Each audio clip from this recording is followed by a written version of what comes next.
Assembly ಮತ್ತು ಲೋಕಸಭೆಗೆ ಈ ಒಂದು 3 ಹಂತದಲ್ಲಿ ಕೊಟ್ಟಂಥ ರಿಸರ್ವೇಷನ್ಸ್ ಅಲ್ಲಿನೂ ಬರಬೇಕು ಅಂತಕ್ಕಂಥದ್ದು ಪ್ರಮುಖ ಉದ್ದೇಶ. ಬಿಹಾರ ಚುನಾವಣೆ ಒಂದು ರೀತಿಯಲ್ಲಿ ಕರ್ನಾಟಕ ರಾಜಕೀಯದ ಮೇಲೆ ಯಾವ ರೀತಿ ಪ್ರಭಾವ ಬೀರುತ್ತೆ?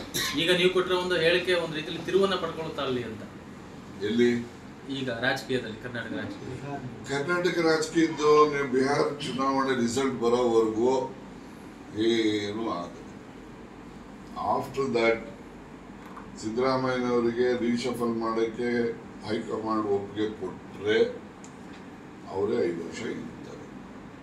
ರೀಶಫಲ್ ಮಾಡೋಕ್ಕೆ ಒಪ್ಪಿಗೆ ಕೊಡದೇ ಇದ್ರೆ ಮುಂದೆ ಏನಾಗ್ತದೆ ಅಂತ ಯಾರು ಹೇಳಲಿಕ್ಕಾಗೋದು. ಯಾಕಂದರೆ ಹೈಕಮಾಂಡ್ನಲ್ಲಿ ಅವ್ರಿಗೆ ರೀಶಫಲ್ಗೆ ಅವಕಾಶ ಕೊಟ್ಟರೆ, ಪರ್ಮಿಷನ್ ಕೊಟ್ಟರೆ ಅವರು 5 ವರ್ಷ ಇರ್ತಾರೆ.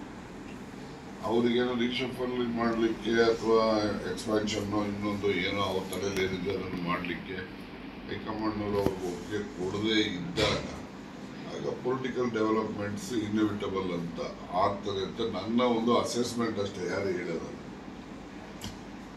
ಈಗಂತೂ ಬಿಹಾರ ಎಲೆಕ್ಷನ್ವರೆಗೂ ಏನೋ ಸುಮ್ಮನೆ ಮಾತಾಡ ಮತ್ತು ಕಾಂಗ್ರೆಸ್ಸಲ್ಲಿ ಇಷ್ಟ ಆಗ್ತದೆ ಅಂತ ಮಾತಾಡ್ತೀವಿ. ಬಿಜೆಪಿನಲ್ಲೂ ಇದೆ, ಬಿಜೆಪಿನಲ್ಲೂ ಕೂಡ ಬದಲಾವಣೆಗಳು, ಮತ್ತೊಂದು ಅಲ್ಲಿ ಕೇಂದ್ರದಲ್ಲೂ ಕೂಡ ಮಂತ್ರಿಮಂಡಲ ರೀಶಫಲ್ ಮಾಡ್ತಾರೆ, ನಮ್ಮ ರಾಜ್ಯದಿಂದ ಬೇರೆಯವ್ರಿಗೆ ಅವಕಾಶ ಕೊಡ್ತಾರೆ, ಇರ್ತಕ್ಕಂಥವ್ರ ಬಗ್ಗೆ ಬೇರೆ ಬೇರೆ ತೀರ್ಮಾನಗಳು, ಅವ್ರಿಗೆ ಬೇರೆ ಜವಾಬ್ದಾರಿಗಳು ಕೊಡ್ತಾರೆ. ಈ ಥರ ಚರ್ಚೆಗಳು ಅಲ್ಲೂ ಇದ್ದಾವೆ. ಅದಕ್ಕೋಸ್ಕರ ಬಿಹಾರ ಚುನಾವಣೆ ಕಳೆದ ಮೇಲೆ ಪೊಲಿಟಿಕಲ್ ಕೆಲವು ಸ್ಥಿತ್ಯಂತರಗಳು ಇಲ್ಲೂ ಅಲ್ಲೂ ಎಲ್ಲ ಕಡೆನೂ ಆಗ್ತಕ್ಕಂಥ ಸಂಭವ ಇದೆ ಅಂತ.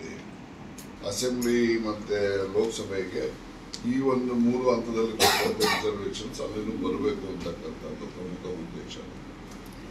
ಬಿಹಾರ ಚುನಾವಣೆ ಒಂದು ರೀತಿಯಲ್ಲಿ ಕರ್ನಾಟಕ ರಾಜಕೀಯದ ಮೇಲೆ ಯಾವ ರೀತಿ ಪ್ರಭಾವ ಬೀರುತ್ತೆ? ಈಗ ನೀವು ಕೊಟ್ಟಿರೋ ಒಂದು ಹೇಳಿಕೆ ಒಂದು ರೀತಿಯಲ್ಲಿ ತಿರುವನ್ನ ಪಡ್ಕೊಳ್ತಾ ಅಲ್ಲಿ ಅಂತ.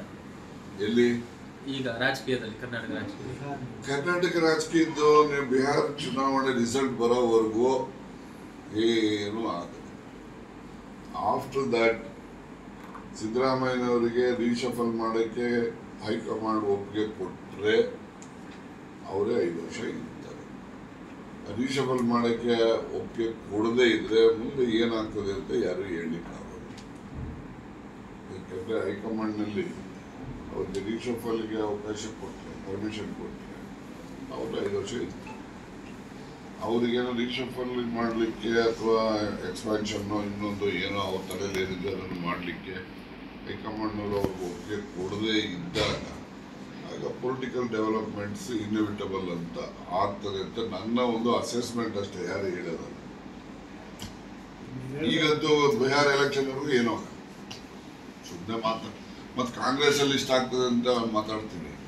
ಬಿಜೆಪಿನಲ್ಲೂ ಇದೆ, ಬಿಜೆಪಿನಲ್ಲೂ ಕೂಡ ಬದಲಾವಣೆಗಳು, ಮತ್ತೊಂದು ಅಲ್ಲಿ ಕೇಂದ್ರದಲ್ಲೂ ಕೂಡ ಮಂತ್ರಿಮಂಡಲ ರೀಶಫಲ್ ಮಾಡ್ತಾರೆ, ನಮ್ಮ ರಾಜ್ಯದಿಂದ ಬೇರೆಯವ್ರಿಗೆ ಅವಕಾಶ ಕೊಡ್ತಾರೆ, ಇರ್ತಕ್ಕಂಥವ್ರ ಬಗ್ಗೆ ಬೇರೆ ಬೇರೆ ತೀರ್ಮಾನಗಳು, ಅವ್ರಿಗೆ ಬೇರೆ ಜವಾಬ್ದಾರಿಗಳು ಕೊಡ್ತಾರೆ. ಈ ಥರ ಚರ್ಚೆಗಳು ಅಲ್ಲೂ ಇದ್ದಾವೆ. ಅದಕ್ಕೋಸ್ಕರ ಬಿಹಾರ ಚುನಾವಣೆ ಕಳೆದ ಮೇಲೆ ಪೊಲಿಟಿಕಲ್ ಕೆಲವು ಸ್ಥಿತ್ಯಂತರಗಳು ಇಲ್ಲೂ ಅಲ್ಲೂ ಎಲ್ಲ ಕಡೆನೂ ಆಗ್ತಕ್ಕಂಥ ಸಂಭವ ಇದೆ ಅಂತ.